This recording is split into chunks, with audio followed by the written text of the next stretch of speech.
राजेश राज हमारे सहयोगी इस वक्त रायपुर में मौजूद हैं। आम लोगों के बीच में, अलग अलग वर्गों के बीच में कल हमने उम्मीदें पूछी थी, आज जरा असर पूछिए। क्या लोग मानते हैं वाकई राहत मिली है या झुंझुना मानते हैं जैसा कि कांग्रेस की रिएक्शन है?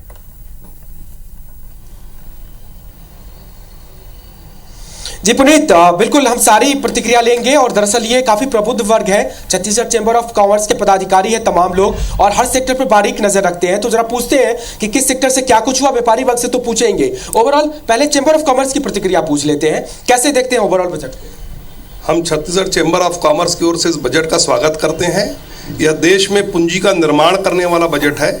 जो इनकम टैक्स में छूट मिली है, जिससे नौकरी पेशा मध्यम वर्गीय व्यापारी सभी की ही कैपिटल बढ़ेगी, उनकी एक आय में वृद्धि होगी, और जो आय में वृद्धि होगी उससे उनकी क्रय क्षमता बढ़ेगी, जिससे बाजार में उद्योग व्यवसाय को भी काफी बूस्टअप मिलेगा। इस बजट में मिडिल क्लास के लिए काफी कुछ दिया गया है, ऐसी बात कही जा रही है। मैं आपका कैलकुलेशन देख रहा था, क्या कुछ मिला है मिडिल क्लास? देखेंगे कि जो मिडिल क्लास को है अच्छा फोकस किया गया है, चाहे वो इनकम टैक्स की स्लैब को बढ़ाया गया हो, चाहे वो लोन की सीमा को बढ़ाएगा। 2 करोड़ तक के अब लोन दिया जाएगा नए उद्योगों को, तो कहीं ना कहीं इसका प्रभाव अच्छा पड़ेगा और जीडीपी में भी इसका इफेक्ट पॉजिटिव पड़ेगा। जो टैक्स स्लैब की बात हो रही थी, क्या उसमें मिडिल क्लास को राहत मिल पाई? टैक्स स्लैब में जो है न्यू टैक्स रिजीम में बदलाव लाया गया है, जिसमें 12 लाख तक के अब किसी भी प्रकार का टैक्स नहीं लगेगा। 12 से 16 लाख तक के 10% लगेगा, 16 से 20 लाख तक के 15%, 20 से 24 लाख तक के 25% और 24 लाख के ऊपर 30% लगेगा, जो कि एक बहुत बड़ा बदलाव है। और बड़ा बदलाव है। कह रहे हैं कि जो दूसरे सेक्टर्स है जिससे ग्रोथ होता है, एमएसएमई की बात कर ले, कोर इंडस्ट्री की बात कर ले, क्या उस पर भी फोकस हुआ है ये? हाँ, एमएसएमई की भी जो लोन की लिमिट है उसको बढ़ाया है इन्होंने, जो कि एक काफ़ी अच्छा कदम है जिसको बोलना चाहिए। पहले जो सीमा थी उसको बढ़ा के सीमा बढ़ाई है इन्होंने, तो हम तो इसको ऐतिहासिक बजट ही बोलेंगे। क्योंकि कहा जाता है कि नए जमाने टेक्नोलॉजी का है, इन्वेंशन का है, R&D का है, रिसर्च का है, वो कितना फोकस हो पाया है इस बजट में? देखिए, नए इंडस्ट्रियों के जो छोटी मिडिल क्लास इंडस्ट्री है उसके लिए 2 करोड़ तक का लोन का जो व्यवस्था की गई है। इससे क्या है, नए जो पढ़ लिख के बच्चे आ रहे हैं वो नई इंडस्ट्री की तरफ अपना झुकाव देंगे और नई इंडस्ट्रियां डलेगी, जैसे खिलौने और इंडस्ट्री को बढ़ावा मिलेगा। हाँ, उद्यम बढ़ावा मिलेगा, देश का विकास होगा उससे।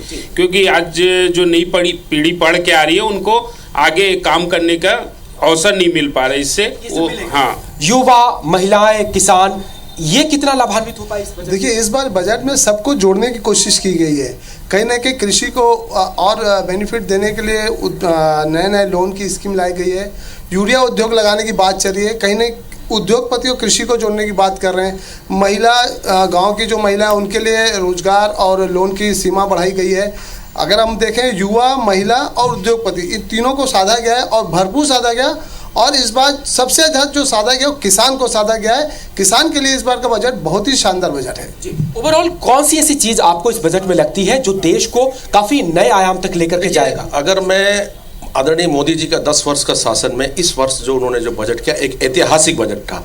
उनका विजन था कि हम 2047 में भारतवर्ष को किस प्रकार से हम विकसित करें। उस बजट जो दिख रहा है वो झलक दिख रहा है।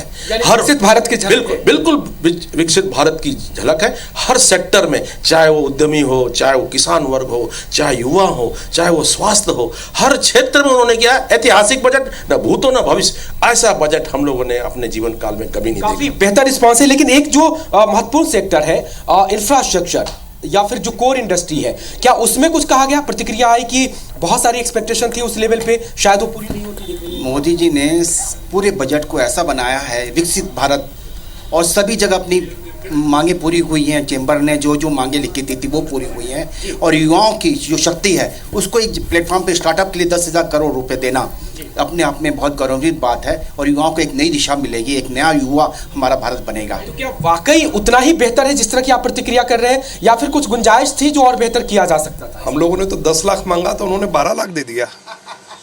यानी एक्सपेक्टेशन से ज्यादा 10 लाख की छूट हम इनकम टैक्स के मांग रहे थे, उन्होंने 12 लाख दे दिया। कहते हैं कि लोक लुभावन बजट तो चुनाव से पहले बनते हैं, अब तो चुनाव भी नहीं है, फिर भी इतनी एक्सपेक्टेशन पूरी हुई।